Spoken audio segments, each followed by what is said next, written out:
A incontinência urinária não precisa atrapalhar seu sono. Conheça a nova linha Tena Noturna, desenvolvida para posição deitada, garantindo uma noite tranquila. Tena Noturna, máxima proteção e segurança para toda noite.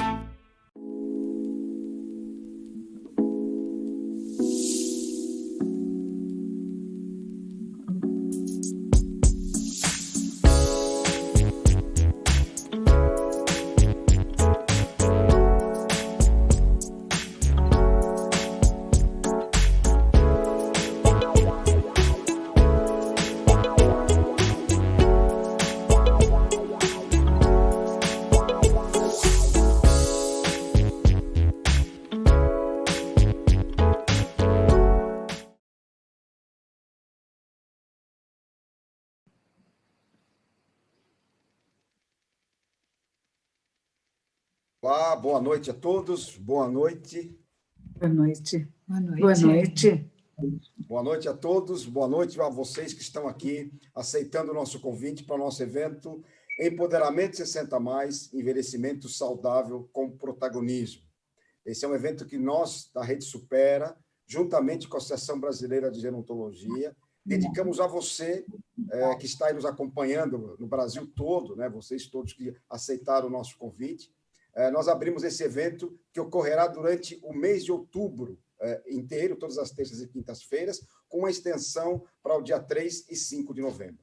Este evento em particular é um evento que a gente fica muito feliz com esta promoção da Associação Brasileira de Gerontologia, que é não discutir a temática do idoso somente no Dia Internacional do Idoso, que é 1º de outubro, mas aproveitar esse momento para discutir com toda a sociedade e levar aquilo que nós, do Método Supera, achamos muito importante, que é informação, conhecimento e discussão para a sociedade. É importante que vocês todos saibam que este evento só foi possível porque nós tivemos o apoio do SESC, da Prefeitura Municipal de São Paulo e também do Instituto Longevidade Mongeral. Em especial, queremos agradecer a Danone Nutrícia e a Tena, que são 2 patrocinadores que nos permitiram fazer este evento. Eu acho que é muito importante a gente tratar essa temática do envelhecimento, até porque nós seremos um país, uma predominância bastante forte, e ela já existe hoje, da população, que vocês podem chamar como quiserem, né? Podem chamar de idosos, podem chamar de 60+, mas é uma população que tem que ser respeitada. Nesse mês de outubro, a gente está falando, né, da criação, há 17 anos atrás, do Estatuto do Idoso. Mas, mais do que isso, a gente tem que despertar toda a sociedade em relação à problemática do envelhecimento, quebrando paradigmas, falando de aspectos biopsicossociais, mas muito importante, dizer que todos nós, na nossa vida, se não envelhecemos, nós morremos. O que nós queremos é envelhecer. E, para envelhecer, a dignidade, o respeito e, principalmente, o protagonismo do idoso, ele é muito importante. Essas nossas lives, que serão num total de 10 lives, elas começam com a live de hoje, uma live de abertura, onde nós teremos aqui ilustres, né, condutores dessa live. A gente vai começar essa nossa live com 2 grandes pesquisadoras, que é a professora doutora Thaís Bento, que é docente da IASH, uma profunda conhecedora do envelhecimento e principalmente das questões de estimulação cognitiva, juntamente com a professora Eva Bettini, que é gerontóloga, doutoranda em ciências pela USP e a presidente da BG. Essas 2 ilustres pesquisadoras vão trazer a contextualização do envelhecimento e as questões biopsicossociais e o que a pesquisa, o que se fala da questão em relação ao idoso, aos 60+, ao envelhecimento no Brasil. E quando nós falamos da perspectiva do envelhecimento do idoso, nós temos que falar com aqueles que chegaram lá. E nós temos aqui 3 brilhantes, e assim me permito dizer, brilhantes idosas, brilhantes seres humanos, brilhantes pessoas que contribuíram muito e contribuem ainda para esse país. Quando a gente pergunta assim, puxa vida, como é que vai ser a minha vida quando eu chegar aos 80, quando eu chegar aos 90, quando passar dos 90 anos e estiver a caminho dos 100? Nós vamos perguntar para quem chegou lá, que nos diga, né, a luta de chegar e de envelhecer nesse Brasil, que possa nos colocar, principalmente, informações de como envelhecer bem. Então, nós teremos ainda a brilhante fala da nossa ilustre, maravilhosa Nissete Bruno, que todo mundo conhece, que só de carreira são 70 anos. Então, imagina a história da Nissete para a gente. Juntamente com ela, aquilo que, de fato, faz com que nós envelheçamos bem, que é ter amor, que é ter carinho e viver em família. E a gente vai ter a presença da Beth Goulart, que ainda não chegou, né, a perspectiva dos 60 anos está muito próxima, mas que mostra por que mãe e filha, por que essa complexidade é muito importante. Então, elas vão comentar um pouco com a gente como é que se envelhece bem em todos os aspectos em família e como é que você, na mesma profissão, fica anos levando essa perspectiva para o Brasil. Nós teremos aqui uma ilustre presença que ela é fantástica. Ela é alguém que vai contar uma história que as mulheres deveriam se orgulhar, que foi a primeira senadora eleita do Brasil, que é a dona Eunice, né? A dona Eunice Michelis. Ela vai contar um pouco dessa história e vai contar a sua história de vida linda. Como é que ela está com 92 anos, ela é uma aluna do Supera, assim como a Beth, e envelhecendo saudavelmente e dando receita, e falando dessa luta, que é ser mulher, que é envelhecer, e nessa idade, com muita saúde, com muitos exemplos. E, posteriormente, nós teremos lá do Recife, né, a presença da dona Dulce, que é uma aluna do Supera e que está com 95 anos a caminho do 100. Então, a gente tem que perguntar para essas pessoas o que é envelhecer no Brasil e a luta para isso. Então, que nós possamos ter, neste evento, que acontece durante mais edições, durante o mês de outubro e novembro, a perspectiva de discutir essa temática toda. E começando hoje com essas ilustres pessoas que falam de envelhecimento com muita propriedade. Eu peço a vocês, por favor, que se inscrevam no nosso canal, para que vocês possam receber informações úteis e aproveite muito essa discussão. É uma discussão que ela permeia, né, essa temática do envelhecimento, mas com exemplos práticos, também com ciência, também com pesquisa, mas com a vivência. E a gente começa essa live hoje com a Beth Conisete, como falar do aspecto cultural, quero chamar a atenção disso. E ao final da nossa live, que será no dia 5 de novembro, nós teremos um show aqui com a dupla de repentistas, né, Castanha e Caju, que vão falar dentro do modelo artístico que é o envelhecimento. Espero que vocês curtam as nossas lives, espero que vocês participem, propaguem isso para a sociedade, participem e hoje, em especial, aproveitem muito esta nossa live. Muito obrigado a vocês que estão aqui conosco, as nossas unidades Supera Brasil todo e todos aqueles que estarão conosco nesse evento. Eu passo a palavra agora para a doutora Thais Bento e para que a doutora Eva Bettini possa fazer a abertura e contextualizar a temática do envelhecimento no Brasil. Posteriormente, a maravilhosa fala da dona Nissete e da Beth, depois a dona Eunice e, por último, a dona Dulce. E aí nós vamos abrir para um grande debate. Fique até o final, que será maravilhoso. O Brasil precisa encarar a perspectiva do envelhecimento como algo muito importante, porque todos nós estamos a caminho. Uma boa noite. Doutora Eva e doutora Thais, com vocês agora. Muito bem-vindas novamente a este evento. Bom, eu agradeço a oportunidade de estar aqui com ilustres convidadas, né, grandes mulheres protagonistas do seu envelhecimento. Agradeço à Associação Brasileira de Gerontologia e ao Método Supera por esta iniciativa tão nobre, que é sensibilizar a sociedade sobre as questões do envelhecimento e do olhar em relação à pessoa idosa. Para iniciar, então, a apresentação, saúdo a todos que estão aqui como espectadores, acompanhando, então, o evento. Sejam todos bem-vindos. Eu vou iniciar a apresentação com uma contextualização epidemiológica em relação às questões do envelhecimento brasileiro. E vou só aqui, então, abrir a apresentação. E vou, então, trazer alguns dados com o objetivo de refletirmos sobre como estamos envelhecendo, o que está acontecendo neste momento com o nosso país, como que estão as regiões brasileiras, como que está a questão das políticas públicas voltadas à pessoa idosa, e, posteriormente, a professora Eva Bettini, ela vai trazer reflexões voltadas à temática do empoderamento. Bom, eu inicio, então, com essa temática, né, dos aspectos demográficos e populacionais dos idosos no Brasil. Mas, antes de iniciar a falar de indicadores, eu acho que é muito válido que a gente possa ter uma contextualização sobre um termo técnico que vocês vão ouvir bastante, não só durante esta programação deste evento, mas no dia a dia de vocês, que é a gerontologia.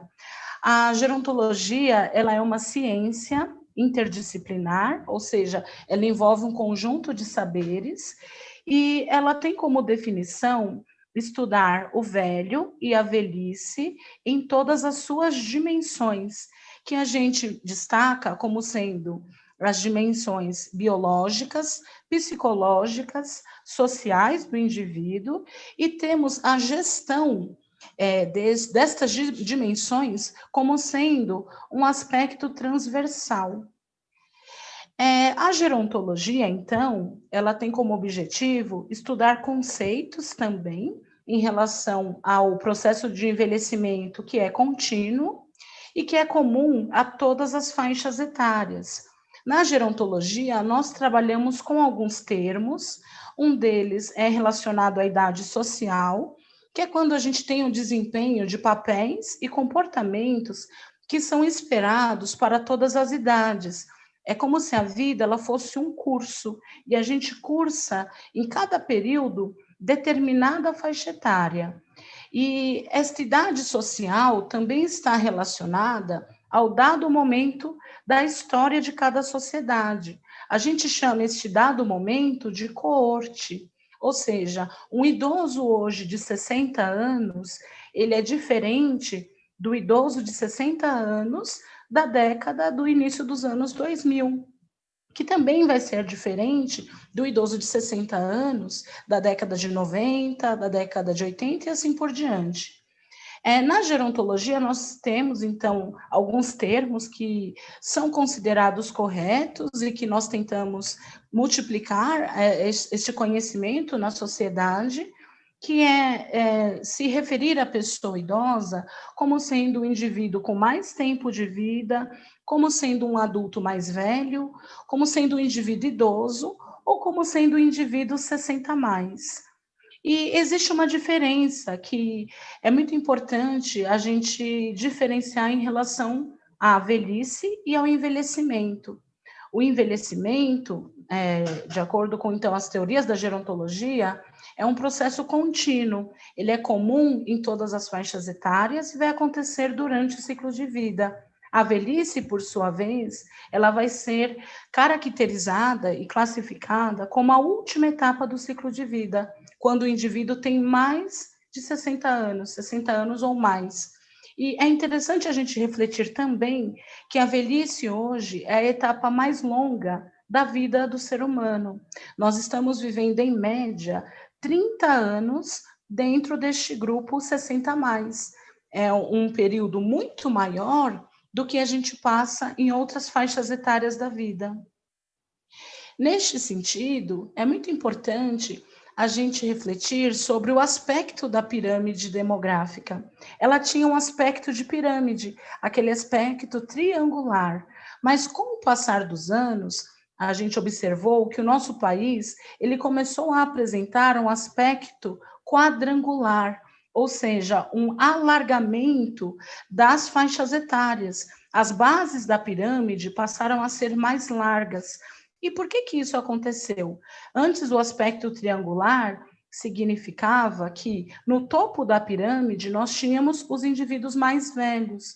Mas hoje, a projeção estatística do Instituto Brasileiro de Geografia e Estatística, ela mostra que teremos uma pirâmide cada vez mais quadrangular, cada vez mais larga e espaçada nas faixas etárias da velhice.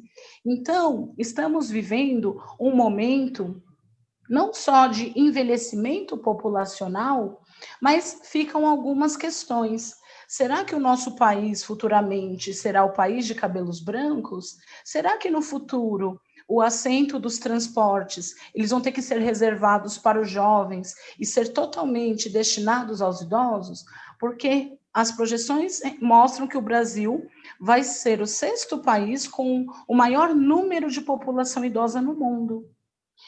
E aqui eu trago alguns indicadores do estado de São Paulo, para a gente poder iniciar estas informações relacionadas aos indicadores sociodemográficos.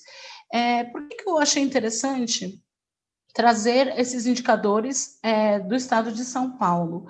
Porque dentre os estados brasileiros com maior número de idosos, nós temos a faixa etária da mulher idosa de São Paulo como sendo uma das maiores do Brasil.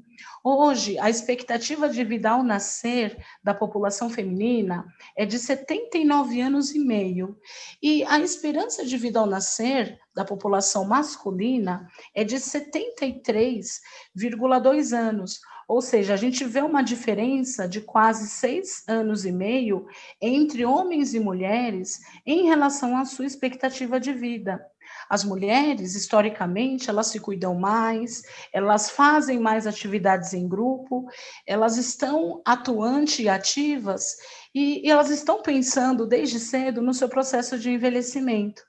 Então, estes indicadores, eles também são reflexões importantes para que nós, sociedade, poder público, gestores que trabalham na área do envelhecimento saudável, possamos criar ações importantes aonde a população masculina também tenha uma maior expectativa de vida ao nascer, tenha um maior autocuidado, um maior conhecimento sobre sua saúde e, consequentemente, que adote ações para a promoção do processo de envelhecimento saudável. Bom, aqui eu trago duas matérias que eu achei bem interessantes também de refletirmos sobre esta transição demográfica. Uma delas fala que em 3 meses o Brasil conseguiu ter um acréscimo de expectativa de vida, aonde em 2019 a expectativa de vida do brasileiro ela estava em 76,3 anos. Entretanto, um outro dado chama muita atenção. A expectativa de vida tem crescido, mas estamos vivendo mais tempo doentes. Novamente, vem a importância de pensarmos nos anos de vida adquirido com qualidade. Adotarmos, então, estratégias para que a longevidade ela esteja atrelada com uma maior qualidade de vida, com a manutenção da autonomia e da independência do indivíduo. Neste sentido, também trago para vocês alguns indicadores relacionados ao envelhecimento no Brasil. 32,8 milhões de brasileiros hoje, eles têm mais de 60 anos, eles têm 60 anos ou mais. É interessante também refletirmos que deste índice, deste número, 4,2 milhões de pessoas idosas, elas estão vivendo sozinhas. Para nós, que também atuamos na promoção do envelhecimento saudável, no planejamento do processo de envelhecimento bem-sucedido, vem algumas reflexões. Quem são a rede, né? Quem são a rede de suporte social destas 4,2 milhões de pessoas que vivem sozinhas? Elas têm uma rede de apoio que elas podem contar se elas virem a precisar? Hoje, a porcentagem de idosos, então, do país, ela é muito representativa, corresponde a 15,7% da população brasileira. E nós estamos vivendo um momento que é chamado, na literatura científica, de feminilização da velhice. De fato, as mulheres estão vivendo mais, porque, como eu mencionei, são pessoas que estão se cuidando mais, consequentemente, vão atingindo uma maior longevidade. No Brasil, nós temos, então, 55,7% de mulheres dentro do grupo 60+. E nos últimos anos, nos últimos 50 anos, a expectativa de vida ao nascer do brasileiro, ela subiu de 48 anos para 75,8 anos.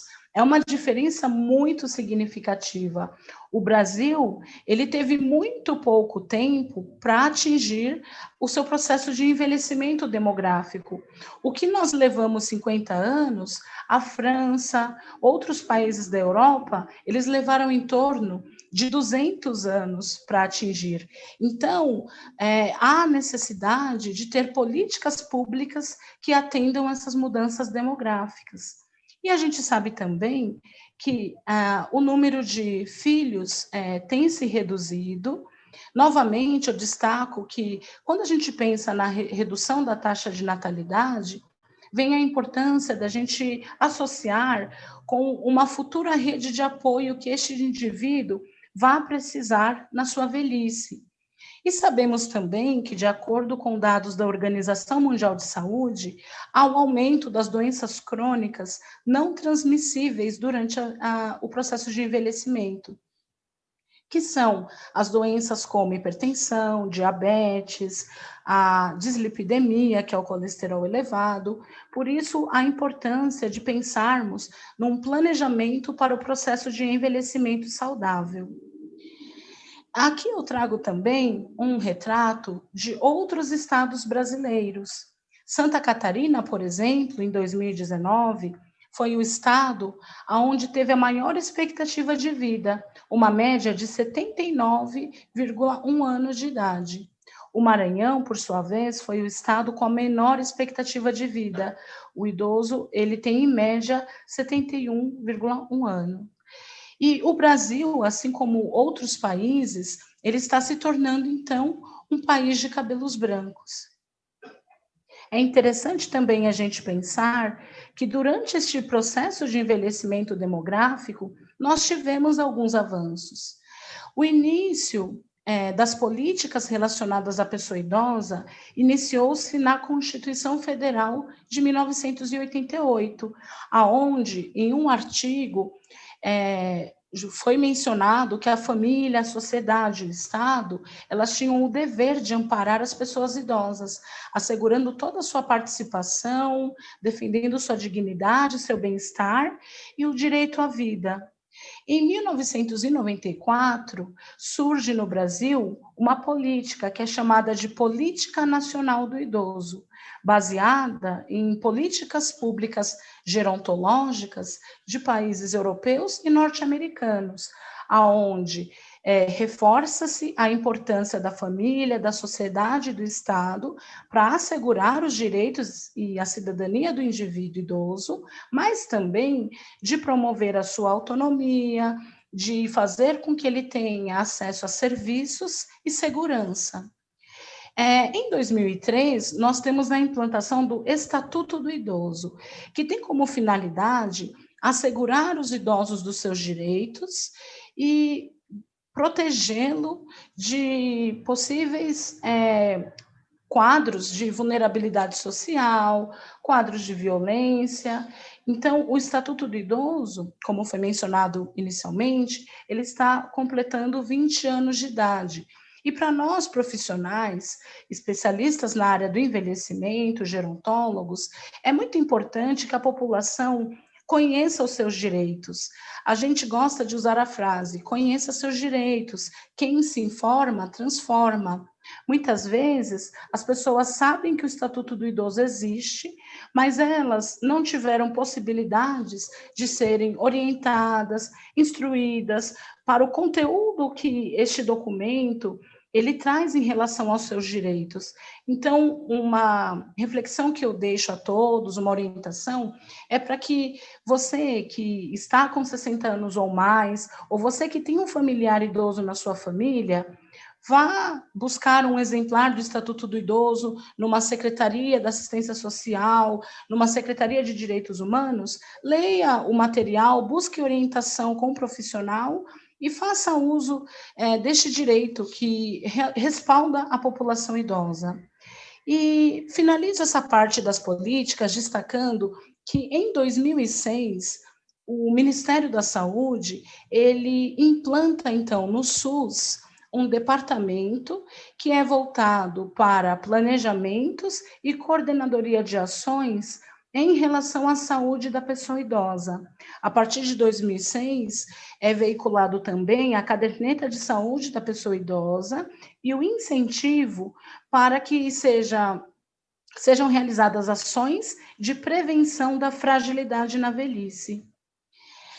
Bom, caminhando já então para o final desta apresentação, eu deixo como reflexão também um grande desafio que a gente vive hoje no Brasil, que é integrar a rede de serviços da atenção à pessoa idosa, aonde o Sistema Único de Saúde e seus serviços, da atenção básica, da média complexidade, da alta complexidade, eles dialoguem com os serviços do SUAS, que são os serviços da proteção social básica, da proteção social especial e com as secretarias, porque a gente não pode esquecer que o idoso, ele é o nosso objetivo central de promoção de bem-estar, de promoção de qualidade de vida, mas muitas vezes os serviços destes setores de saúde social e a esfera das políticas públicas, eles não se conversam e eles atuam com o mesmo indivíduo. Então, é um desafio que nós temos no Brasil. O nosso país é muito complexo, nós não podemos dizer que nós temos um perfil de idoso, nós temos um grupo heterogêneo de idosos. A velhice, ela tem múltiplas faces, ela é muito heterogênea, mas o idoso ele precisa ter uma integração em relação aos serviços de atenção. Bom, eu finalizo então destacando que há uma carência ainda de implantação de mais políticas públicas que nós chamamos de gerontológicas, que são as políticas voltadas para a promoção do bem-estar, da saúde, da assistência da pessoa idosa no Brasil. Deixo aqui meus contatos, muito obrigada, aqui estão meus e-mails e posso compartilhar informações também por meio do canal do Supera. Agradeço, então, a palavra, tá? Passo, então, para você, Moraes. Ok, doutora Thais, muito obrigado. Foi importante essa fala inicial da doutora Thais para contextualizar a problemática do envelhecimento de idoso no Brasil. Eu peço agora que a doutora Eva faça as suas considerações para que a gente possa abrir a nossa live agora, ouvindo, né, a Beth, ouvindo a dona Anissete, ouvindo a dona Eunice, a dona Dulce, que é falar de como se envelhece o Brasil, o desafio que é envelhecer no Brasil. Doutora Eva, é consigo agora os próximos minutos, por favor. Boa noite, bem-vinda. Obrigada, Moraes, obrigada a todas, todos. Boa noite para quem está nos vendo hoje e bom dia, boa tarde, boa noite para quem vai nos ver durante todo o tempo em que as nossas lives ficarão no ar. Eu vou compartilhar, então, a tela com vocês.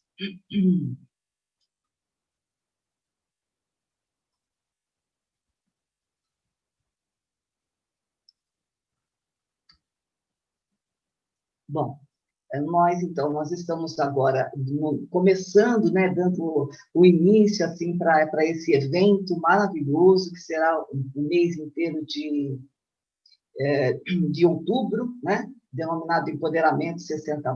Nós agradecemos aos nossos patrocinadores e parceiros, com a Associação Brasileira de Gerontologia, da qual eu estou na presidência neste momento. Eu gostaria de comentar com vocês que nós temos os profissionais que se graduaram como bacharéis em gerontologia, que são denominados gerontólogos, mas nós também admitimos em nosso quadro diversos profissionais de outras áreas que abraçaram a gerontologia, abraçaram o envelhecimento como seu propósito profissional.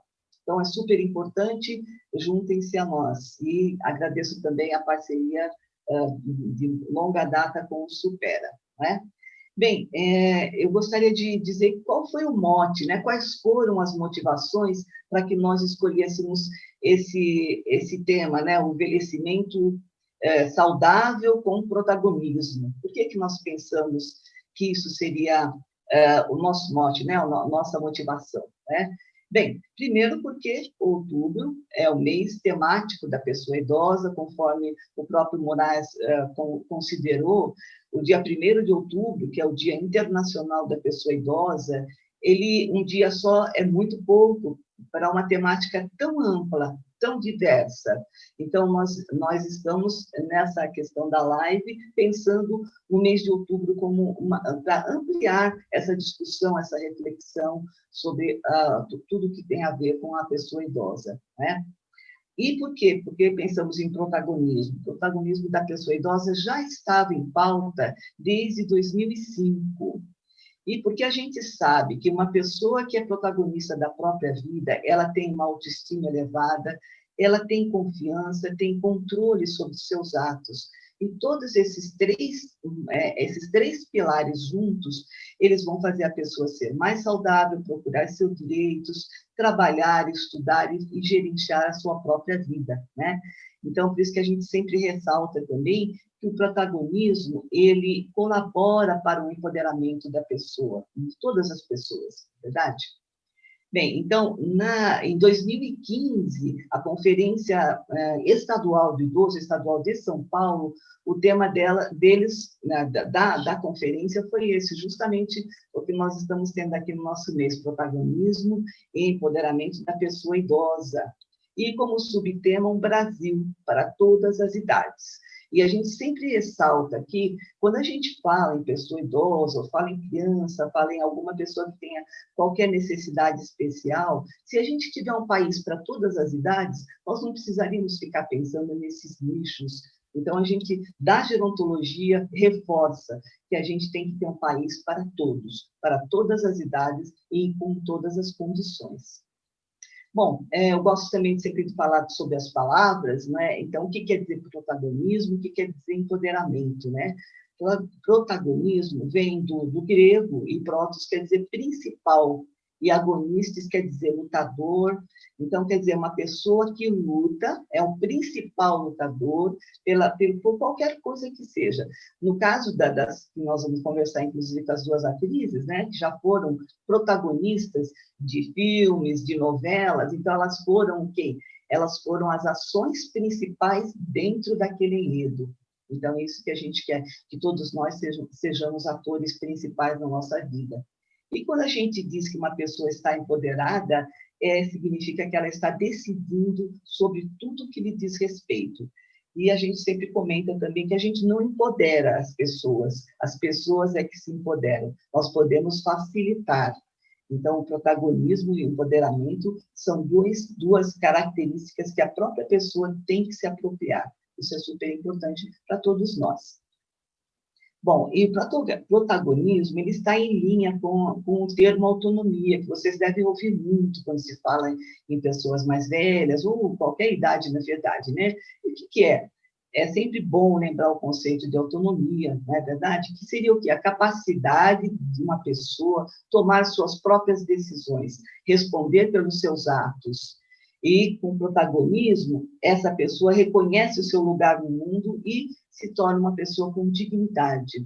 Por que a gente ressalta muito isso? Porque a gente só perde autonomia num caso de uma patologia. Então, a gente pode ter nosso cognitivo reduzido, né? A nossa capacidade cognitiva. Mas, do contrário, uma pessoa em qualquer idade que estiver com sua autonomia preservada, ela é dona da sua vontade. E isso que as famílias, os profissionais, nós todos temos que reconhecer e respeitar. Então, a pessoa tem condições de resolver a sua própria vida, ela tem que ser perguntada e tem que ser respeitada.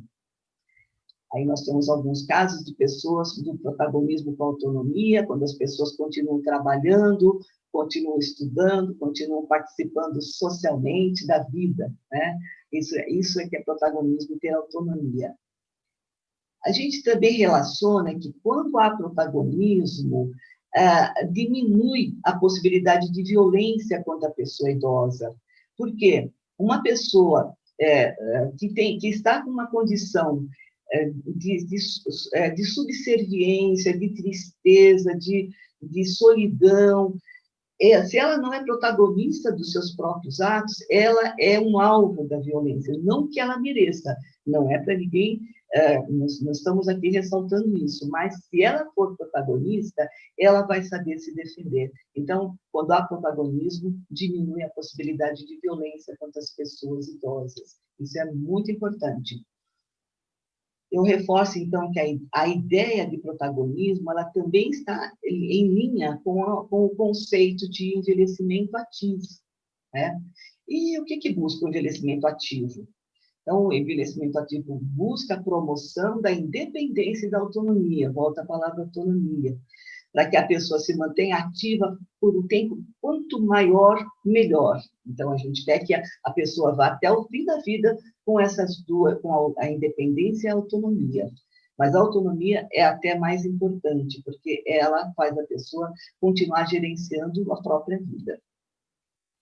Bem, então, o que diz quando a gente pensa em envelhecimento ativo, né? Criação de espaços sociais amigáveis e seguros para todos, né? Um lugar onde a pessoa possa ser o ator, ele possa ser o ator, e não ele seja o sujeito. Então, a gente sempre diz isso, que quando você é sujeito, outras pessoas estarão mandando na sua vida, né? Mandando na sua vontade, né?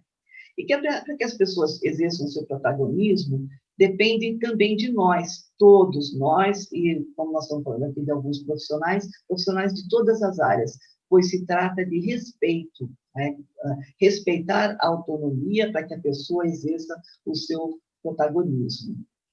Bem, duas reflexões para nós todos, né? Eu sempre gosto de comentar essa frase, que a gente lutou para conquistar a longevidade, a gente não... Então, se a longevidade é considerada uma conquista, não podemos dizer que a velhice possa ser considerada um problema, e sim que a gente precisa trabalhar para esse contingente, como a doutora Thais falou, muito grande no Brasil, para o qual o Brasil não se preparou.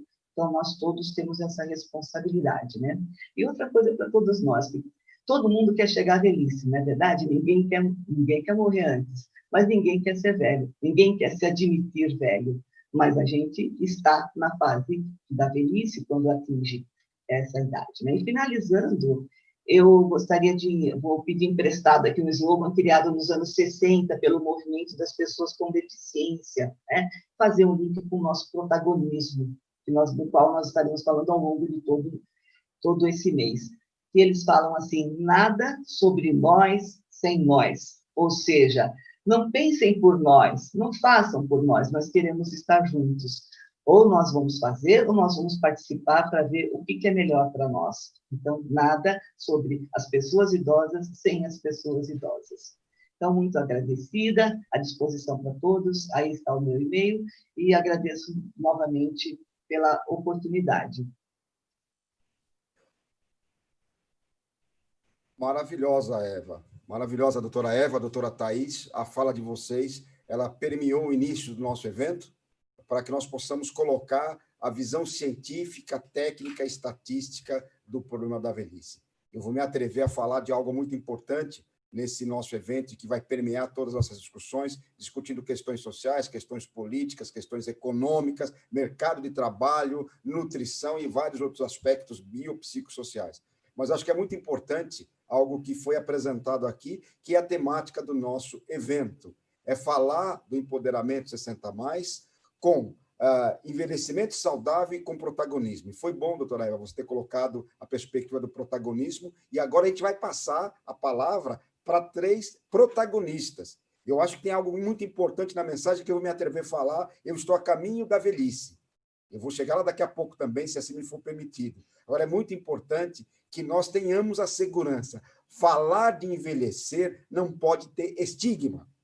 Velho não é estigma de dar trabalho, não é estigma de alguém que está estorvando, é o nosso destino. Nós temos 2 caminhos na vida quando a gente nasce. Ou nós morremos ou nós envelhecemos. Então, nós optamos por envelhecer. E como você falou, Eva, protagonismo é extremamente importante. E para falar de protagonismo, essas 3 estrelas, 4, na verdade, estrelas brilhantes que vão falar agora, vão dizer o que é ser protagonista. O que é envelhecer com protagonismo, apesar de todas as dificuldades, é aquilo que a vida nos coloca, que são experiências. Antes de chamá-las, eu quero pedir a vocês que se inscrevam no nosso canal, para que nós possamos divulgar estas informações. E é extremamente importante que vocês possam colocar as opiniões de vocês. E aí tem uma coisa que a gente viu aqui, você falou, Eva, a doutora Thais também, até nas questões estatísticas, cadê os homens nessa live? Eu estou aqui, mas a perspectiva, por que os homens demoram tanto para envelhecer e as mulheres estão à frente? Nós temos a nossa rede, né? Alunos com 100 anos, né? E a gente convidou um dos nossos alunos mais velhos, ele não pôde participar. Então, faltou, de fato, um pouco da perspectiva do homem no envelhecimento. Muito bem. Para que nós possamos continuar, vamos ouvir agora a fala das brilhantes protagonistas desse envelhecimento. Então, na sequência, nós teremos a dona a Anicete Bruno e a Beth Goulart, depois a dona Eunice e, por último, a dona Dulce. Maravilhosa dona Anicete, 87 anos, 70 só de carreira. Então, falar de protagonismo é falar como é que alguém passa a sua vida fazendo a mesma coisa durante 70 anos. Tem que amar muito, tem que gostar muito, tem que envelhecer feliz, né, com autonomia. Então, agora a dona Anicete vai nos falar sobre isso, e a maravilhosa Beth Goulart, que o amor em família é uma coisa fantástica. E as duas estão aqui, não por ser só alunas do Supera, porque tem uma história de vida linda, além das interpretações pela vida fora, levando a esse país na temática também do envelhecimento. Então, Anicete e Bruno, bem-vinda, Beth, bem-vinda. A experiência de vocês de envelhecer no Brasil. Agora vocês nos falam alguns minutinhos, por favor. Muito boa noite, bem-vindas. O microfone está fechado de vocês.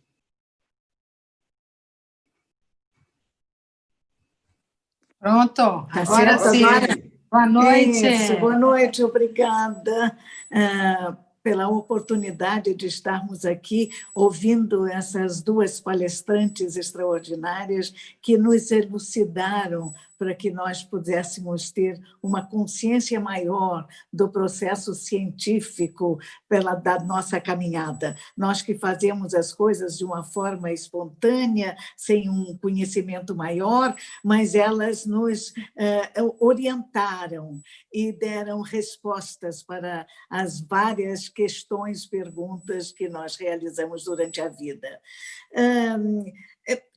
Eu acho que o envelhecimento dizer que é fundamental, porque ele é existente, apesar da nossa determinação, da nossa vontade, mas nós precisamos cuidar disso com carinho, com atenção, com determinação.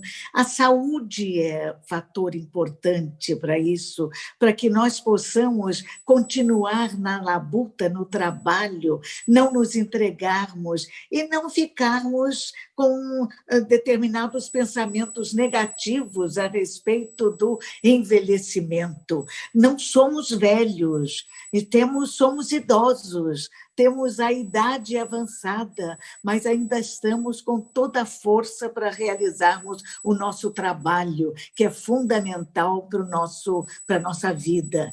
E a consciência de que a vida é um eterno aprendizado. Hoje, por exemplo, neste momento, quanto se aprendeu? Eu, aos 87 anos, aprendi uma série infinita de atitudes e de posicionamentos com relação à minha idade e à minha trajetória daqui por diante. Agradeço, e uma coisa que é fundamental, na minha opinião, é a participação, a colaboração e o compartilhamento da família. Não existe velho se ele tiver na família aqueles que, junto com ele, elaboram e trabalham para as suas realizações, o respeitam, o consideram e agradecem o aprendizado que deles receberam. Então, eu acho que por isso é importante a participação da Beth aqui comigo, porque ela está representando os outros filhos e representando toda a nossa família, que nós todos estivemos sempre atentos para respeitarmos aqueles que caminharam à nossa frente alguns passos para nos ensinarem também e determinarem a nossa caminhada. Então, a Beth vai falar sobre a posição da família na relação com o idoso, que é fundamental para que o envelhecimento seja alegre, positivo, justo, determinante nas suas realizações. Agradeço a oportunidade de estarmos conversando agora e transmitindo para um número grande de pessoas que estão nos assistindo nesse momento, para enfrentarem essa caminhada essa trajetória com alegria, com função determinada, com exercício. E isso nós estamos recebendo ensinamentos maravilhosos do Grupo Supera, que está permitindo que tenhamos exercícios mentais fantásticos para não deixarmos que fisicamente nós percamos também a condição e a possibilidade de trabalharmos e de realizarmos.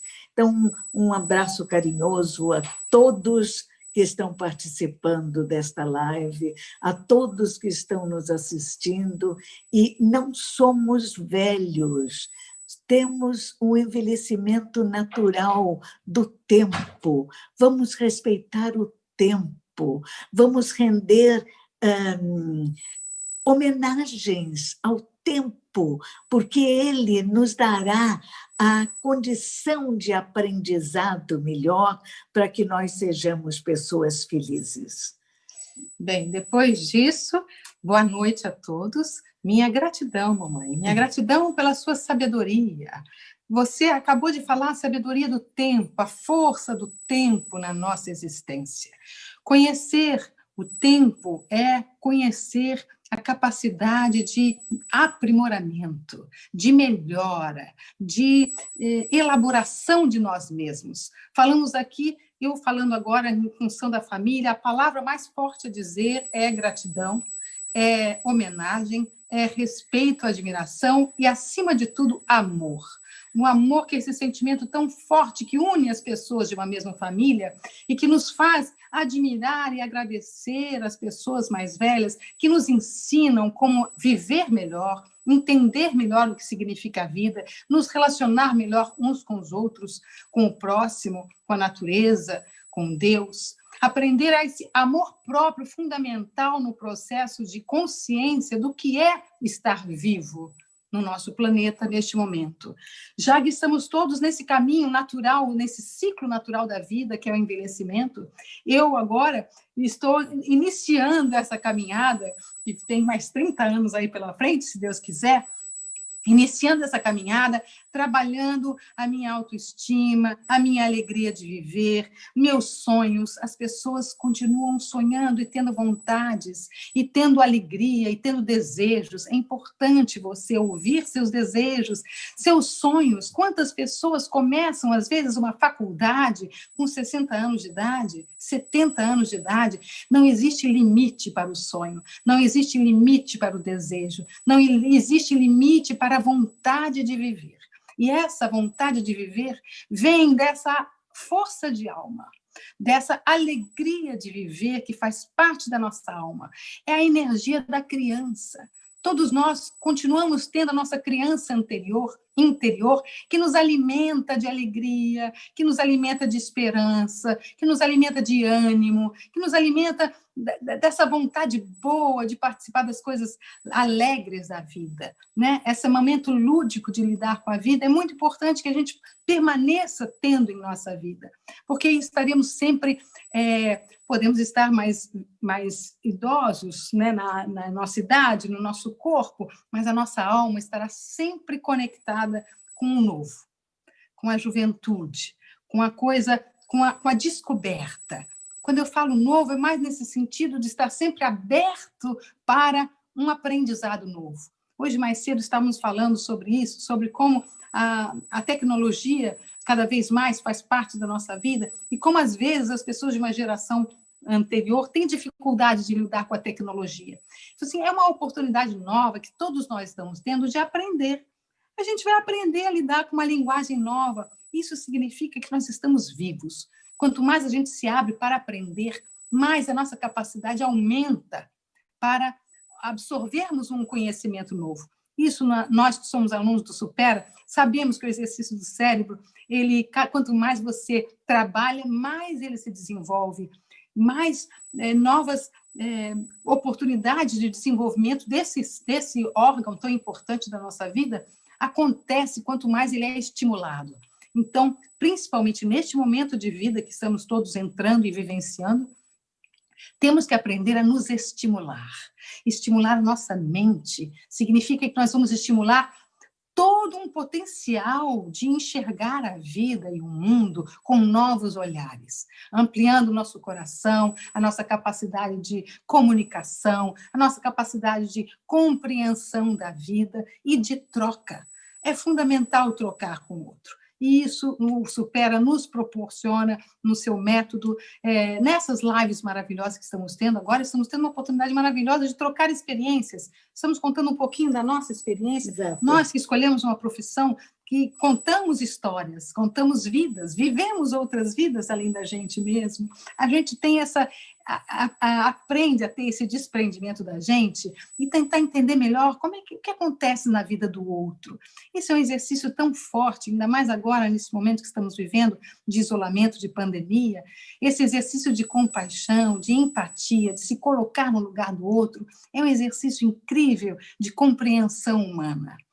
A coisa mais linda que eu vejo no envelhecimento natural da vida é aprender a lidar com a sabedoria. E a sabedoria é aceitar o tempo como um depuramento da nossa essência. Quando a gente é mais novo, eu pelo menos era assim, eu sofria muito mais quando eu era mais jovem do que agora. Eu tinha mais ansiedade, eu tinha mais cobranças de mim mesma, eu exigia que eu seguisse padrões estéticos e padrões de comportamento, nem sempre era aquilo que eu queria fazer.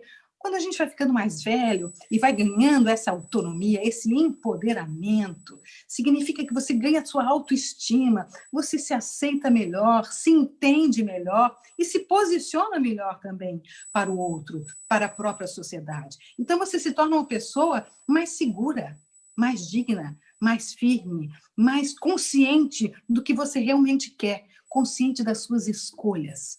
Esse é o grande empoderamento, essa é a grande capacidade que a sabedoria do tempo nos traz. O resto, a gente tem que ter saúde, a gente tem que saber lidar bem com a nossa alimentação, para que a gente também se alimente de coisas que nos façam bem ao corpo, também nos alimente de ideias que nos façam bem à alma. Leia, assista cinema. Agora a gente não está podendo muito, mas quando puder, volte a ter essas atividades culturais que vão fazer com que você exercite sua sensibilidade, o seu sentir. E quanto mais a gente está perto da nossa sensibilidade, mais perto da nossa essência a gente está. E mais vivo a gente se torna. Porque a gente se torna participante esse exercício maravilhoso de existência que é estar vivo.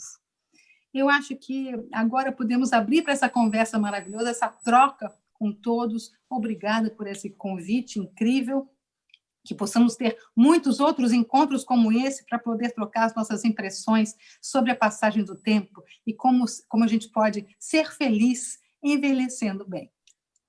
Bom, depois desse depoimento, dessa fala maravilhosa da dona Nicete, que é exemplo para o Brasil e a Beth, a gente fica assim, lisonjeado. E quero dizer a vocês que alguém está perguntando aqui, vai estar gravado? Claro que vai estar gravado para assistir quantas vezes quiser. Se inscrevam no canal. E muito importante, dona Nicete e Beth, prepare-se aí para a nossa mensagem final. Daqui a pouco elas retornam que vão fazer a nossa mensagem de finalização. E o exemplo. E Beth, olha, tem uma fala aqui da Maria Elda, que ela falou assim, dona Nicete, me perdoe aí, mas ela falou assim, nossa, a Beth fala que nem o pai.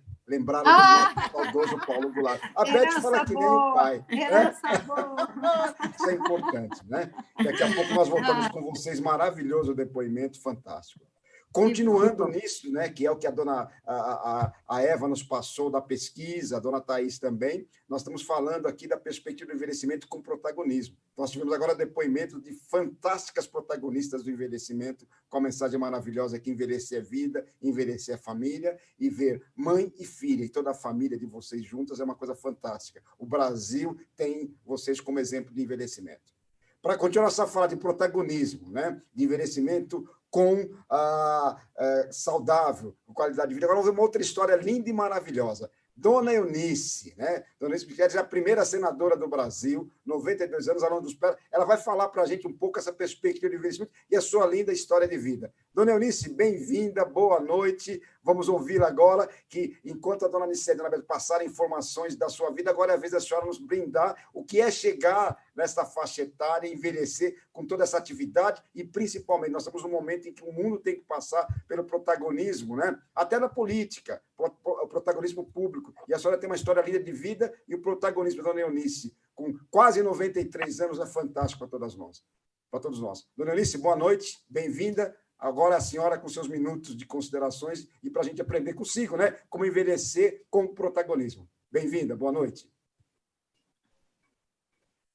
O microfone está fechado, a senhora precisa abrir o microfone aí.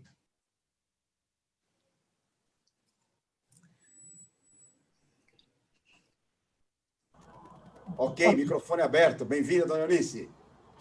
Boa noite, muito obrigada por essa oportunidade. Eu quero realmente agradecer e dizer como eu estou feliz por estar aqui nesse momento, depois de ter ouvido a parte técnica, muito importante, mas, sobretudo, as palavras da Beth Goulart, da sua mãe, querida, nossa querida atriz, do quão importante é esse laço familiar, como isso envolve, como isso opera na nossa vida, Isso é muito interessante. Agora, eu quero realmente falar um pouco sobre a minha vida, porque as pessoas me perguntam muito como é que foi, como é que aconteceu da senhora chegar a ser a primeira senadora brasileira. Bem, eu nasci em São Paulo, me casei com um amazonense aos 21 anos e fui parar no interior do Amazonas, na cidade de Maués, no município de Maués. Quando noiva, eu acertei com meu marido, com meu noivo, de que nós não nos envolveríamos em política, já que a família dele era toda de políticos. E quando eu vou deixar o estado de São Paulo, a minha família aqui, vou para o interior do Amazonas, mas é um compromisso. Você não vai se envolver em política. E isso estava acertado. Mas logo depois, as juras de amor não duram nada, né? E essa jura também não durou coisa nenhuma. Logo depois eles estavam envolvidos na política. E por uma série de circunstâncias, todas elas, terminei eu também me envolvendo em política. Aí fui eleita vereadora, depois deputada estadual, e aí então fui convidada a me envolver na política concorrendo ao Senado. Eu sabia que não tinha nenhuma chance de chegar, e nem queria chegar ao Senado, porque a pessoa que disputava o Senado tinha passado 4 anos lutando por isso, e era uma pessoa realmente muito boa, estava pronta para isso, e eu queria apenas ajudar na parte de trazer votos. E então, concorri. E depois disso eu fui para a Secretaria de Trabalho e Serviços Sociais, aí eu achei que estava no meu chão, era ali que eu queria ficar, ajudar os outros, enfim, era o meu chão ali. Mas, caminhos de Deus, 2 meses depois de eleito, o senador faleceu. E aí eu fui chamada a deixar minha secretaria, que eu estava tão acomodada ali, e vim para o Senado. Confesso que eu não vim muito satisfeita, não. Eu vim com muito medo. Eu tinha sido apenas deputada estadual, e de repente pular para o Senado era um pulo muito grande e eu estava apavorada. Mas foi um reboliço enorme. Quer dizer, uma mulher ter a audácia de entrar, de penetrar naquele ambiente sacrossanto masculino, era quase que impossível se imaginar uma situação dessa. Então, quando eu cheguei, realmente houve um reboliço muito grande.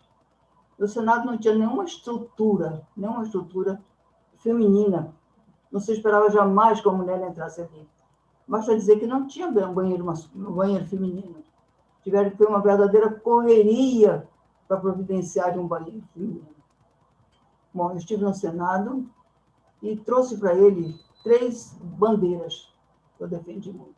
A primeira delas era a questão de liberdade de consciência, liberdade religiosa. Também o meu dever de defender grandemente o meu estado, a região amazônica, particularmente o meu estado, o Amazonas. E, como terceiro ponto, a valorização da mulher brasileira. Lutei muito nessa questão. Realmente houve todo um empenho da minha parte para que isso acontecesse. Bom, depois do Senado, eu fui deputada federal e fui constituinte. Quer dizer, foram caminhos interessantes que eu percorri. E depois de ser constituinte, eu fui para o Tribunal de Contas do Estado do Amazonas. E chegando ali, quer dizer, naquele tribunal, eu realmente estava numa situação, de certo modo, privilegiada. Primeira mulher também. E fui a primeira mulher também a ocupar uma cadeira como conselheira desse tribunal. Realmente, mais uma vez, como a primeira mulher. Foi um grande privilégio. Eu sou evangélica, sou da Igreja Adventista do Sétimo Dia. Nós temos a Bíblia como regra de fé, e por isso guardamos o sábado, que é o que a Bíblia diz. Bom, mas eu fiquei no tribunal durante 7 anos. Mas depois de 7 anos, aí vem a expulsória. Tristemente, completou 70 anos, você tem que sair. Hoje parece que melhorou um pouco, parece que só sai aos 75. Mas aos 70 anos eu tive que sair. Então, me aposentei. Ainda cheia de vida, cheia de entusiasmo, ainda trabalhei muito, ainda na minha igreja nós tínhamos o que chamavam de Ministério da Mulher, Ministério da Terceira Idade. Fizemos inúmeras campanhas de ajudar as pessoas mais pobres, enfim, era muita atividade. Aí o tempo vai passando, quando chega aos 80, você já começa a sentir um pouco o peso da idade, você começa a se sentir mais pesado, mas você vai tentando. Aos 85, você começa a se sentir um pouco fora. Por quê? Porque a velocidade com que a tecnologia se desenvolve, você não consegue acompanhar. Então, você corre o risco, eu corri esse risco, de me fechar. Me decretar como velho. Estou velho. Bom, não quero saber mais de nada, não quero aprender, estou aqui no meu canto, é isso que eu quero. Mas você começa depois a sentir, quer dizer, aos 89, 90 anos, eu conheci o Supera, que me acordou, me sacudiu, no sentido de mostrar que você tem que continuar trabalhando, mexendo com o seu cérebro. E foi muito bom para mim conhecer o Supera, quer dizer, lembrar, eu tenho uma dificuldade da parte esquerda do meu cérebro, que é a questão da lógica, eu tenho muita dificuldade. O Supera tem trabalhado nisso, eu tenho procurado ter mais atenção, a ter mais consciência do que é aquilo que eu estou fazendo, e tenho que confessar, realmente, que o trabalho do Supera, na minha vida, me trouxe mais autoestima. Eu já estava me sentindo velhinha, então, de repente, eu começo a sentir que ainda há um tempo, ainda há muita coisa para fazer. Então, nesse momento, eu quero realmente agradecer muito ao Supera, tudo que fez na minha vida, e essas aulas maravilhosas que a gente tem, um professor muito bom, um colega muito interessante. Realmente, eu quero, nesse momento, dizer muito obrigada ao Supera.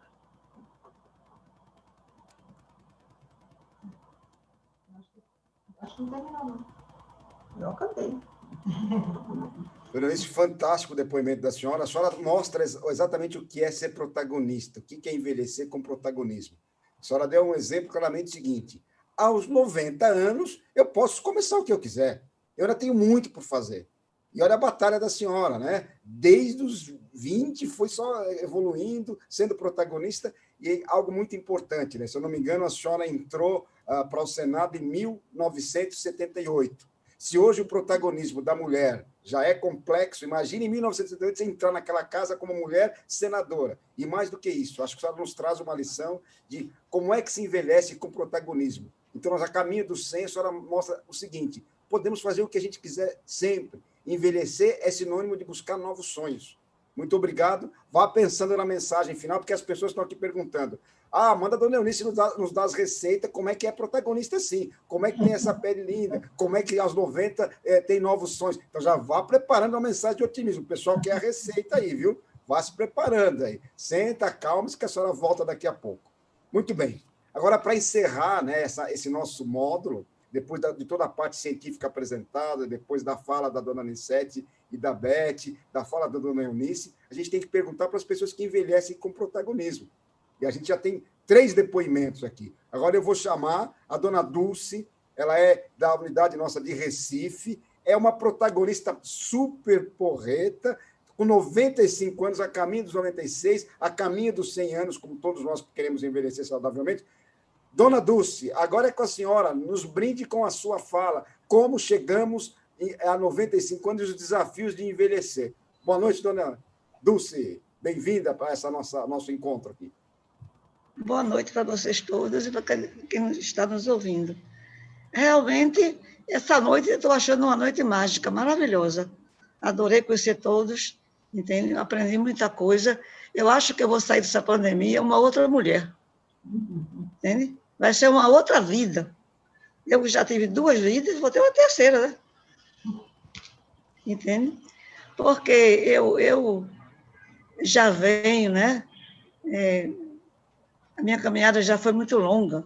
Então, com o meu começo de vida já faz algum tempo, né?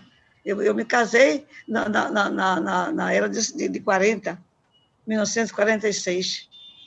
Eu me casei. Eu era uma jovem, me casei muito jovem, e meu marido foi o marido mais maravilhoso do mundo, entende? Não podia ver o melhor. E apenas que sabe que os sonhos, muitas vezes, eles se acabam, né? Ele, infelizmente, ele não durou muito. Eu só passei casado 18 anos, somente. Mas em 18 anos eu tive 8 filhos, viu? E ele foi embora sem ter tempo de avisar que ia embora. Então, foi uma coisa muito brutal.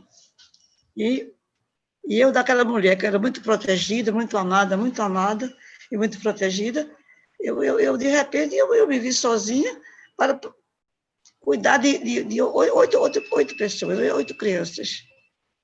Então, minha vida mudou completamente. Eu tive que procurar forças, mas a minha força ainda era ele. Ele não estava mais aqui, mas ele sabia que eu não ia decepcioná-lo. Eu ia poder fazer o trabalho que ele queria. Entende? Ia cuidar das crianças como nós cuidaríamos, nós 2 juntos. E então, foi um tanto difícil, mas eu consegui. Eram 8 crianças, que eu fiquei de 17 a 1 ano de idade.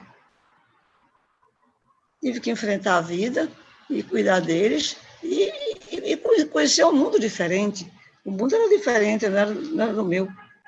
E eu então não queria também que os meninos aprendessem nada com os amigos. Eu resolvi, então, trazer os amigos para a minha casa, sabe? Para ter sempre eles perto de mim. E assim eu fiz, né? Todas as festas, eu tinha 4 mulheres e 4 homens. E para estudar, assim, em aula assim, de vestibular, dessas coisas, ou então as festinhas que ele fazia, tudo era feito na minha casa, entende? Era tudo lá. E eu era considerada uma mãe de todos. E eu vivia a vida, eu vivia com eles também. Eu saía com os amigos dele, ainda hoje eu saio, né? Saía com os amigos dele, e ninguém achava, assim, diferença, porque eu tinha 40 anos quando aconteceu. E assim eu vivi essa vida, né? Até eles cresceram, e casaram, cada um tomou sua vida, e de repente a gente fica sozinha, né? Mas eu nunca fiquei só. Porque eu sempre participei, eles sempre participaram da minha vida. Entende? Nós estávamos sempre juntos. E hoje? Hein? E hoje?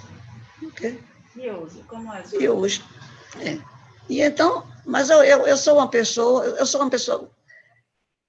todo mundo tem momentos tristes. Eu tive momentos infelizes também, como todo mundo, porque a vida não é um mar de rosas, né? Também tem os espinhos, que fura o dedo, né? Que sai sangue, né? E dói. Mas a gente tem que enfrentar a vida.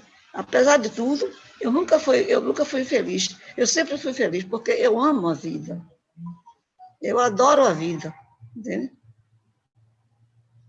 Viajar, ler, escrever, estudar, Eu sempre fui estudiosa, eu estudo tudo. E qualquer coisa assim.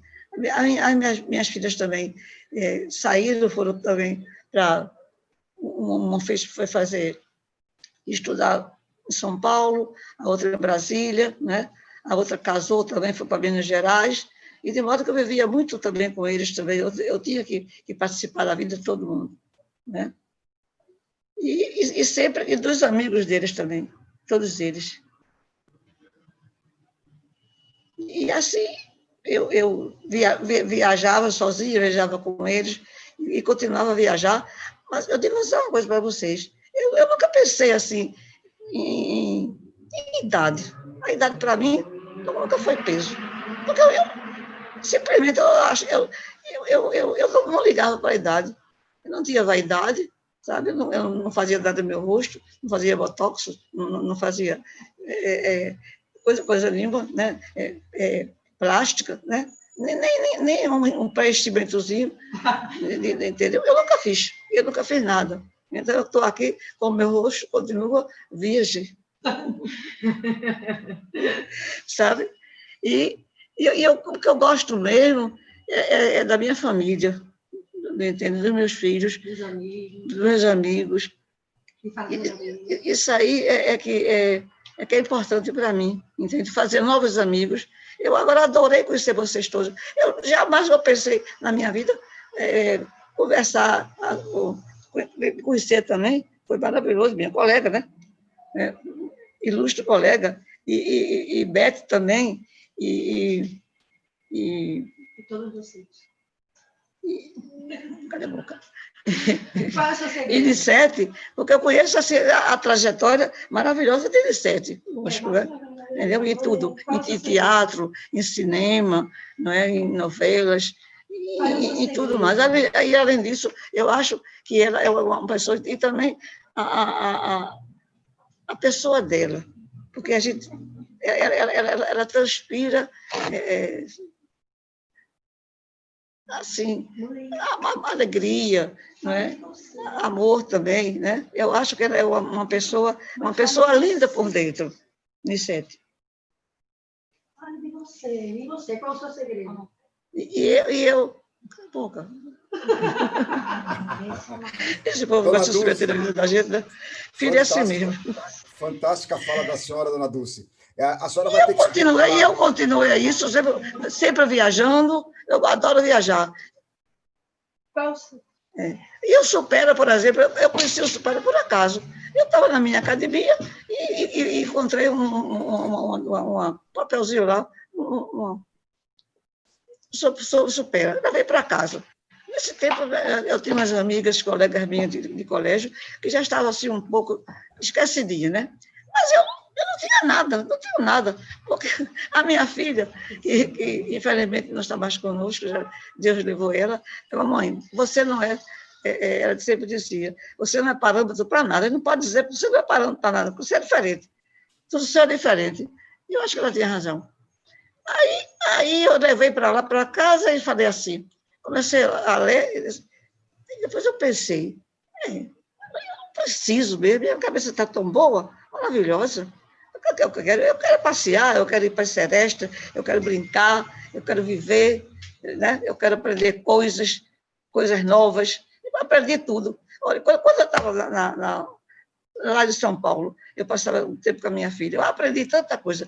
Eu ia para aqueles lugares bem longe, aprendi a fazer artesanato, aprendi a fazer bonecas lindas, sabe?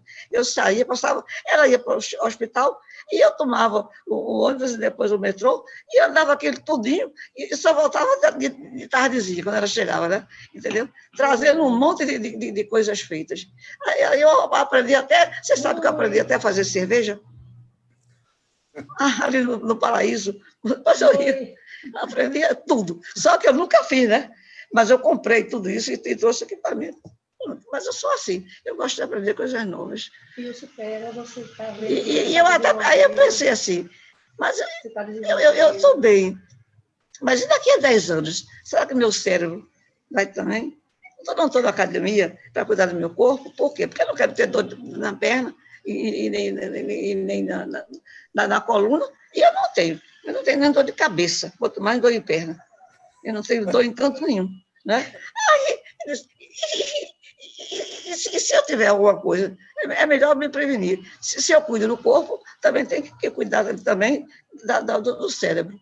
Aí eu entendo, supera. Faz uns 4 anos, né?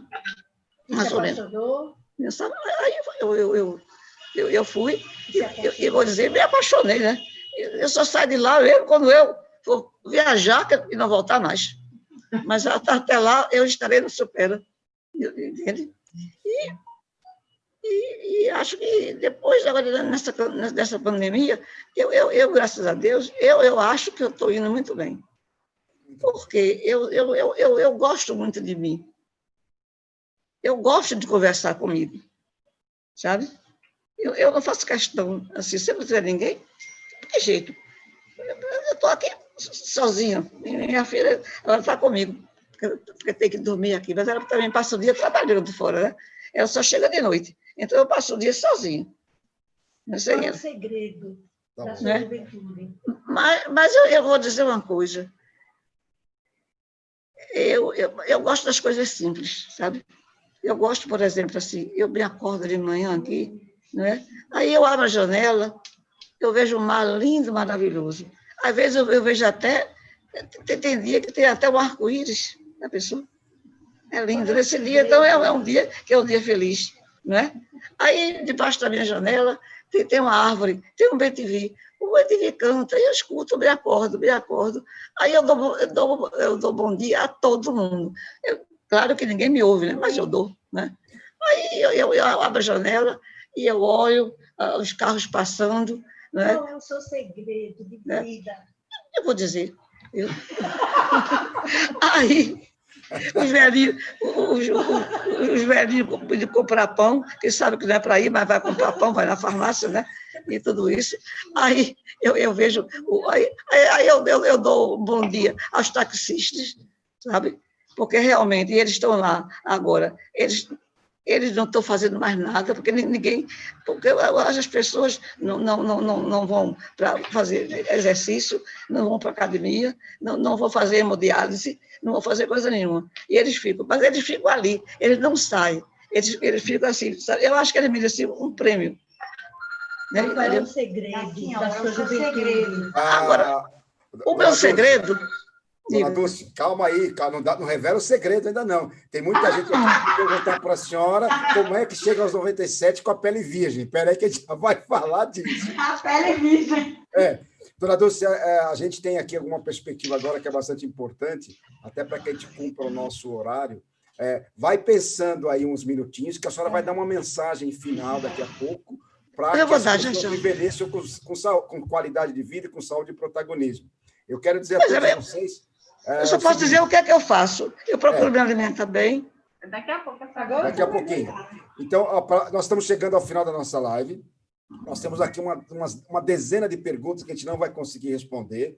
A doutora Thais e a doutora Eva estarão conosco daqui a 4 semanas, falando do cérebro, com a questão científica. Agradecemos a elas por estarem aqui, elas estão ouvindo e se divertindo. Eu tenho certeza que nas pesquisas delas, elas encontraram vários idosos, várias pessoas que envelheceram com qualidade de vida. Mas igual a dona Dulce, igual a dona Eunice, igual a dona Nicete e a Beth, que está caminhando para isso, elas disseram que não encontraram. Então, tem pesquisa pela frente que vocês vão estar citadas. Quero dizer a vocês, se inscrevam no canal para que a gente possa continuar essas nossas lives. Eu não vou dirigir pergunta nenhuma de vocês, porque a gente não tem tempo para fazer isso. Eu vou me despedir daqui a pouco, então eu chamo a atenção de vocês. Todas as terças e quintas, durante outubro, e dia 3 e 5 de novembro, nós teremos aqui no canal do Supera, falando da perspectiva do envelhecimento saudável com protagonismo. E hoje nós tivemos esses exemplos. Se nós queremos saber como chegamos ao envelhecimento saudável, temos aqui 3 exemplos. Dentro dessa perspectiva, a gente deixa uma mensagem muito clara. Cuidar do corpo e cuidar do cérebro é essencial. E, com certeza, o que nós percebemos aqui pela fala introdutória dessa nossa live é dizer que amor, afeto, família, vontade de ver, propósito e uma série de conselhos e de indicações, elas nos são apresentadas. Então, o Brasil precisa tratar a questão do idoso com muito protagonismo. Eu só queria agora, antes de passar, para que a senhora, a dona Dulce, pudesse dar uma mensagem para a gente. Como chegamos aos 95 anos e envelhecemos saudável? A senhora pode contar o segredo, que é como chegar com a pele virgem a 95 anos? Dona Eunice, prepare para dar uma mensagem aqui, todo mundo está perguntando. Como é que a gente entra nesta vida com protagonismo? Como é que eu entro na política? E como é que eu chego a 92 anos com esse protagonismo? Que conselho a senhora nos dá? E, dona Nissete e Beth, a mensagem final com aquilo que não é interpretação, é aquilo que vocês vivem, que vocês possam nos brindar com uma linda mensagem de como devemos buscar esse envelhecimento. Antes de passar para as três que vão pensando, eu queria que a Eva e a Thaís colocassem claramente o seguinte: a opção pelo envelhecimento é uma opção de vida. Eu vou colocar uma mensagem aqui que não deveria colocar. Escolher tratar o envelhecimento, escolher tratar o idoso, escolher tratar as pessoas que envelhecem, não é uma opção de negócio, é uma opção de vida. Thaís e Eva, eu queria que vocês respondessem uma pergunta e dessem uma boa noite para todos, dizer o seguinte: que termo é adequado nós tratarmos as pessoas? Eu acredito que falar de velho não pode ser pejorativo. Então, nós chamamos de idoso, de velho, de 60 a mais. Qual é o termo adequado? Vocês rapidamente coloquem isso, nos dê uma boa noite, para depois eu passar para as mensagens finais da dona maravilhosa, linda, dona Dulce, maravilhosa protagonista, dona Eunice, e Nissete e Beth, aquela mensagem de amor, carinho e afeto, e como é que nós encerramos a nossa vida fazendo sempre aquilo que a gente gosta por mais de 70 anos. Thaís e Eva, como é que nós tratamos? Idoso, velho, 60 a mais? Por favor, o microfone está aberto, falem aí.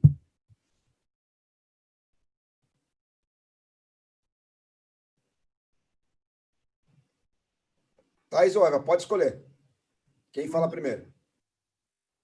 Pronto, já abriram o meu microfone primeiro, então vou lá. Bem, eu sei que só quem está na gerontologia há tantos anos conhece que a palavra velho, ela não deve ser considerada pejorativa, então a gente usa, mas a gente também sabe que socialmente, nós como sociedade, nós atribuímos a palavra velho a qualquer coisa que não sirva mais. Então a gente fala, eu vou jogar esse sapato porque ele está velho, eu vou aposentar não sei o quê porque está velho. Então a gente atribuiu, deu essa qualidade à palavra velho, e na verdade não é, porque é uma passagem do tempo, mas a gente respeita, então a gente chama, sim, realmente, quando a gente quer comentar, a gente fala a pessoa idosa, um idoso, ou uma pessoa mais velha, uma pessoa madura, ou 60 a mais, que agora foi um termo mais, assim, ficou mais fácil, mais prático, né?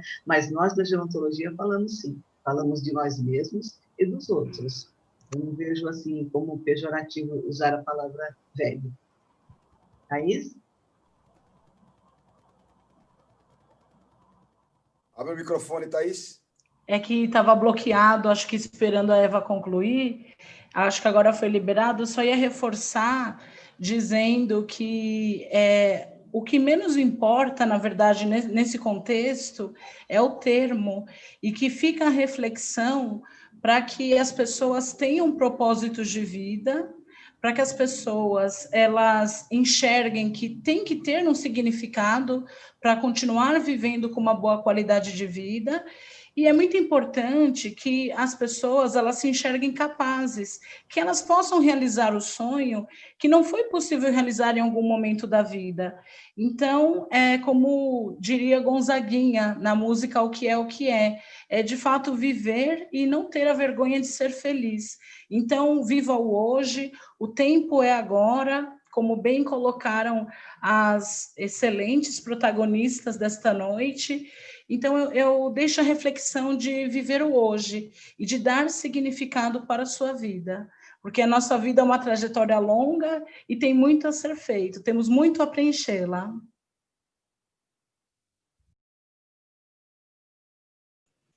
Obrigado, doutora Eva, obrigado, doutora Thaís. Eu me despeço aqui de todos vocês por estarem conosco antes de passar a palavra para as nossas protagonistas. Que nós tenhamos uma semana maravilhosa. Na próxima quinta, nós estaremos aqui com a live, que é a live Trabalho Social com Idosos, uma trajetória de 57 anos, que vai ser proferida por profissionais, né, da área de gerontologia e de pesquisa do Programa do Idoso do SESC São Paulo. Então, estejam aqui na próxima quinta-feira, às 19 horas. Nós, Supera, ficamos muito felizes por estar levando à sociedade essa informação. vocês possam aproveitar. A gente tem muito para discutir, é um trabalho gigante que deve ser feito com a sociedade. A todos que estão participando, meu boa noite, até a próxima live, que outros estarão conduzindo, que nós possamos tratar a questão do envelhecimento no aspecto biopsicossocial com todo o protagonismo. E a mensagem final agora é das nossas protagonistas. Que vocês possam, então, nos dar a receita e nos brindar com uma mensagem para dizer: envelhecer com protagonismo é assim. Dona Dulce, a senhora primeiro, boa noite a todos.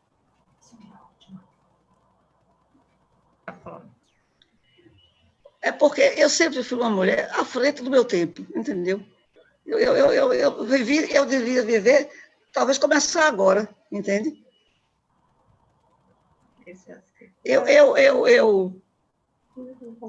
Peraí, que eu dizia, meu Deus do céu. Você quer saber o meu segredo? Vocês querem saber. Eu sempre pedi a Deus uma coisa, sabe? E também pedi também ele próprio. Eu acho, assim, eu nunca deixei, eu pedi a Deus que nunca deixasse morrer a minha criança interior, entende? Porque o corpo envelhece, mas o espírito não. Se você tem o corpo envelhece, mas o corpo é só uma carcaça e a gente não está ligando para ele. Eu mesmo não ligo, entendeu? Se ele envelhecer, faz uma coisa. Para quê? Se Deus me fez me parecer mais jovem, eu não quero parecer mais jovem ainda. Eu quero ser como Ele quer mesmo, entendeu? E então, eu também falo com a minha criança interior: você não morre, viu? Você tem que me acompanhar, entende? Então, ela me acompanha, né? Então, eu tenho a minha juventude. Eu gosto de andar com gente jovem. Adoro andar com gente jovem, sabe? Meus amigos são jovens também, dos meus filhos e tudo mais. Agora, como eu não tenho muito tempo, né? Não posso dizer muita coisa, né? Agora eu escrevi porque a minha filha faria 40 anos de formatura de medicina. Então, eles são muito unidos, eles fazem, então, a reunião deles é uma coisa fabulosa. E eu sou a mãe de todos. Eu sou agregada e sou a mãe, só me chama de mãe. Então, eu escrevi, me pediram para escrever alguma coisa sobre mim, eu e ela também, o que ela falaria. E não digo mais, porque também demora muito. Mas, para terminar o que eu fiz para ela, eu botei assim: tudo terminará bem, tudo passa, tudo é poeira e aprendizado. Para isso, Deus mandou a esperança para os homens. Guardaram no coração as 3 chamas da vida: a fé, a esperança e o amor. O amor é a alavanca do mundo, não é? É a força maior que existe no mundo, é o amor. A esperança nunca vai deixar de existir. Ela mora sempre no sonho de cada um. E Deus é amor. Dona Eunice, a mensagem da senhora agora. Parabéns, Dona Dulce. Esperança sempre. Ok. Bem, eu acho que nós temos que cuidar de 3 dimensões da nossa vida: física, cuidando bem do nosso corpo, da alimentação; mental, para isso se supera; e espiritual, ter paz com Deus, ter paz com o nosso semelhante e viver uma vida tranquila dessa maneira. Só isso. Bete, agora, Anicete, vocês fecham e coroam. O que foi ontem? O microfone está fechado. O microfone. Tá bom agora? O meu está fechado? Está fechado ainda? Está aberto. Agora é com vocês, para a gente chorar um pouquinho aqui. Não, tenho muito pouco a dizer, porque tudo foi dito nesse encontro de hoje. Inclusive, a dona Dulce disse as coisas fundamentais para você viver bem. E o que eu posso deixar aqui como mensagem é: cuidem-se e abram seu coração para poderem vivenciar o sentimento maior que existe, que é o sentimento do amor. Que Deus abençoe a todos. É isso, queridas. Queria agradecer a todos, agradecer a doutora Eunice por ter nos representado, a nós, todas as mulheres, na política. Seu trabalho foi magistral. Temos todos que agradecer muito por sua trajetória de vida. Agradecer Dona Dulce por suas palavras sábias e alegres, essa energia maravilhosa. A senhora disse uma coisa que eu acho que coroa a nossa esperança. A senhora falou que a felicidade está no simples. É isso. Não existe caminho para a felicidade. A felicidade é o caminho. Um grande beijo a todos. Gratidão sempre. E possamos estar sempre com as nossas crianças acordadas, livres, alegres, para viver cada vez mais e melhor. Grande beijo a todos. Boa noite. Fiquem com Deus e com o nosso amor.